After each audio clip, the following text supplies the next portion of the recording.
Alhamdulillahilladzi ja'ala Ramadhana siyaman li'ibadihi al-mu'minin wa ja'ala layaliyahu qiyaman li'ibadihi al-mukhlisin. Asyhadu an la ilaha illallah wahdahu la syarika lahu wa asyhadu anna Muhammadan 'abduhu wa rasuluhu la nabiyya ba'da. Bapak, ibu-ibu, as-shaimin was-shaimat rahimakumullah. Kembali kita bersyukur kepada Allah Subhanahu wa taala. Alhamdulillah pada siang hari ini kita menjawab suara muadzin, menjawab panggilan Allah untuk salat berjamaah di masjid. Mudah-mudahan salat berjamaah ini menjadi habitnya kita. Kita berusaha semaksimal mungkin salat 5 waktu itu kita lakukan di masjid. Salawat dan salam kepada Nabi kita Muhammad sallallahu alaihi wasallam. Allahumma salli ala Muhammad wa ala ali sayyidina Muhammad. Bapak, ibu-ibu, as-shaimin was-shaimat rahimakumullah. Ada 3 ukuran seseorang itu menjadi hebat di mata orang lain. Ada 3 ukuran. Yang pertama adalah cara berpikir seseorang. Nilai seseorang itu cara berpikirnya mantap. Mantap cara berpikirnya. Yang kedua, nilai seseorang itu adalah cara dia berkomunikasi. Orang yang hebat komunikasinya bagus. Orang yang baik komunikasinya indah kita dengar.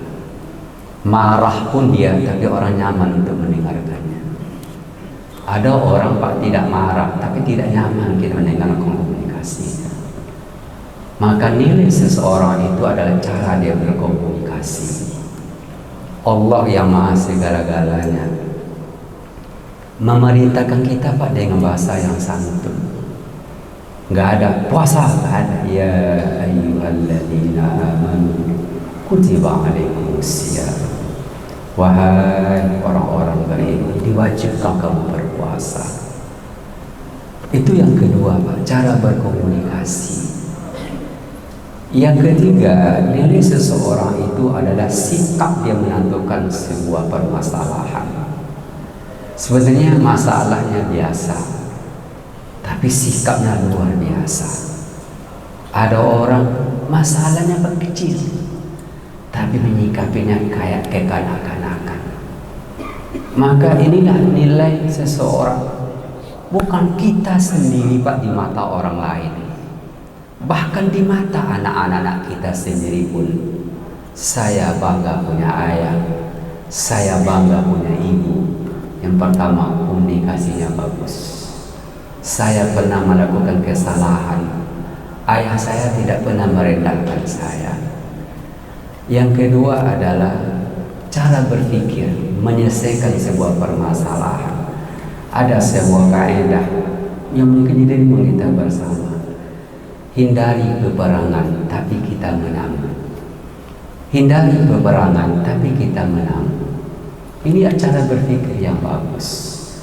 Yang ketiga adalah sikap ayah kami, sikapnya sangat santun.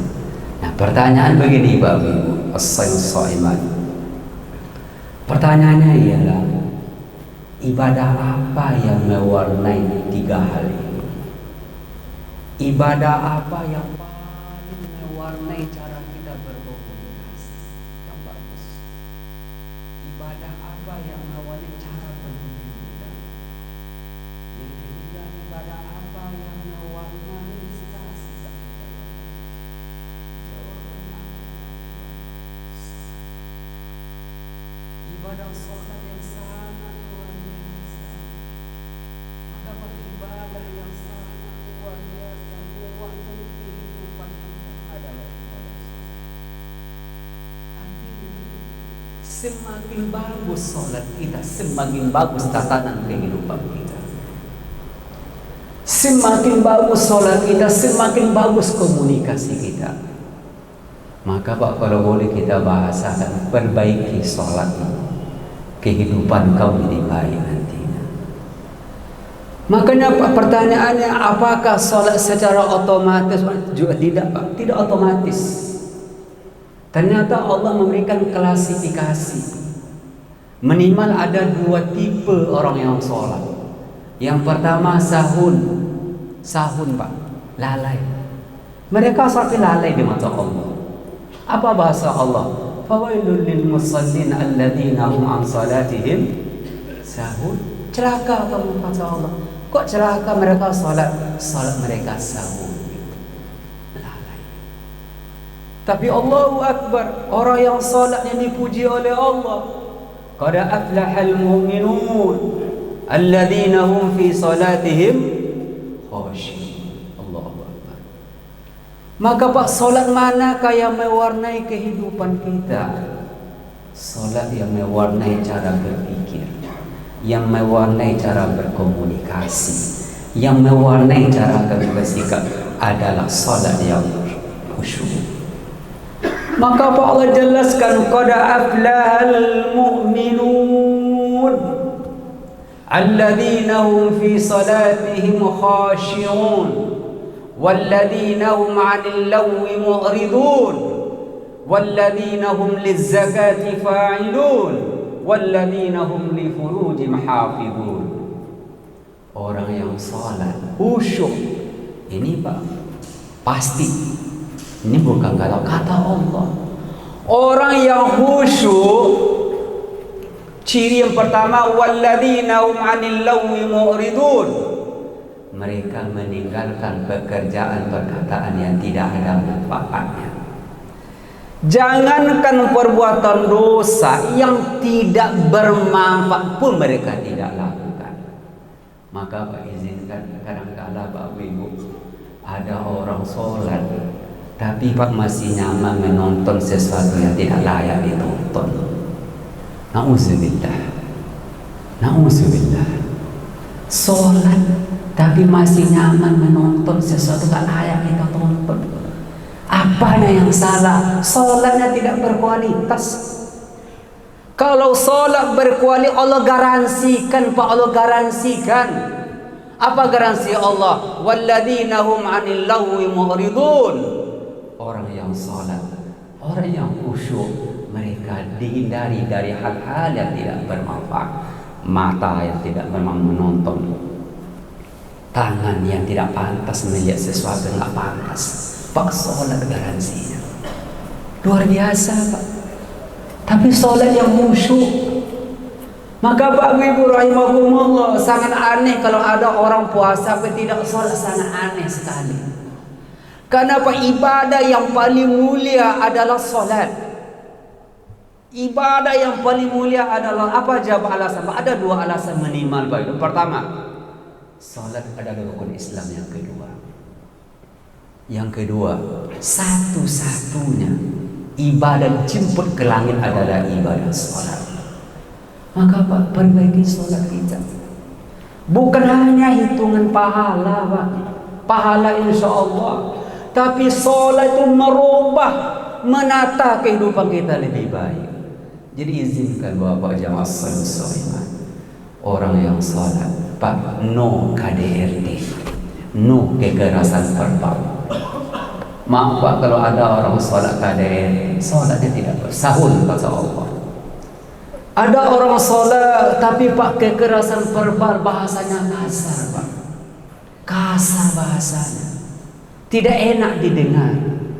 Maka Pak, sholat garansi. Apa garansi sholat Pak? Walladzina hum li furujihim hafidun. Orang yang khusyuk sholatnya, mereka menjaga auratnya. Maaf Bapak Ibu, maaf sekali lagi, kalau kita sholat tapi maaf masih senang-senang di depan ibu-ibu atau di belakang ibu-ibu, menurut saya Pak, perlu kita renungkan bahwa Pak, Kita sholat tapi juga olahraga senam di belakang ibu-ibu. Jujur Pak, apa yang tak malu kita di depan?